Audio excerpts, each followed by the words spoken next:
Hello दोस्तों, नमस्ते, राधे राधे। आप कैसे हो? आशा करती हूँ कि आप ठीक होंगे। मैं भी ठीक हूँ।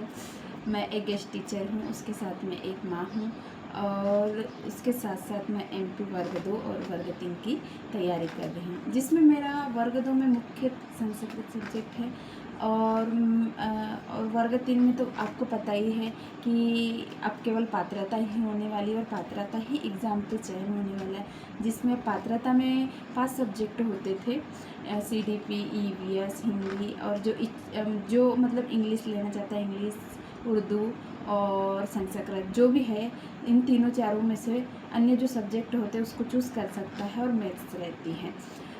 तो मैं इसकी पढ़ाई पहले से ही कर दे रही हूँ, क्योंकि पात्रता होने वाली है और पता नहीं कि सिलेबस भी क्या आता है क्या नहीं, क्योंकि आप कोई भी एग्ज़ाम जो एमपी में हो रही हो 1 से 1.5 महीना ही टाइम देता है पढ़ाई को, और जो अपने को पढ़ाई का टाइम बिल्कुल नहीं मिलता। इसलिए मैं पहले से ही इसकी पढ़ाई स्टार्ट कर दी हूँ, क्योंकि पढ़ाई स्टार्ट करने के बाद ऑब्जेक्टिव भी लगाना होगा, क्योंकि उससे समझ आएगा कि अपनी गलतियाँ कहाँ हुई। इसलिए पहले से ही पढ़ लो तो बेटर है। और इसके पहले भी मैंने वर्ग 2 और वर्ग 3 की एग्ज़ाम दी थी, जिसमें मेरा नहीं हो पाया।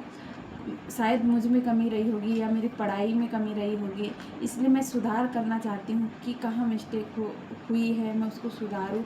अगर अपने साथ में किसी और का, अपने साथ में रहने वाले किसी और का मतलब सिलेक्शन हो जाता है, तो इंसान को ऐसा दुख होता है कि हमने कहाँ कमी की, कहाँ नहीं।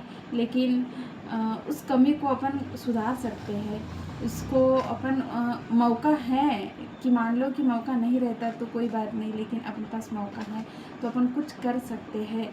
इसीलिए मैं वर्ग 2 और वर्ग 3 की पात्रता होने वाली, इसके लिए मैं पात्रता पे ही चयन होने वाली, इसलिए मैं इसकी तैयारी करना स्टार्ट कर दी हूँ।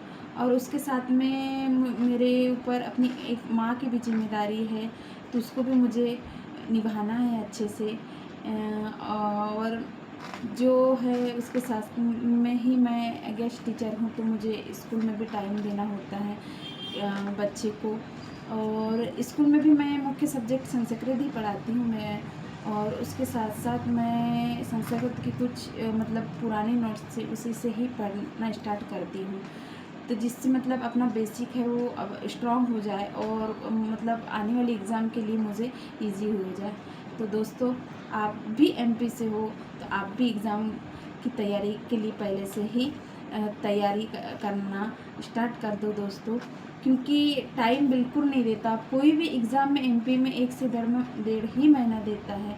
इसलिए इसके साथ में ही आप मुझे सपोर्ट कीजिए प्लीज़, और ज़्यादा से ज़्यादा शेयर कीजिए। धन्यवाद।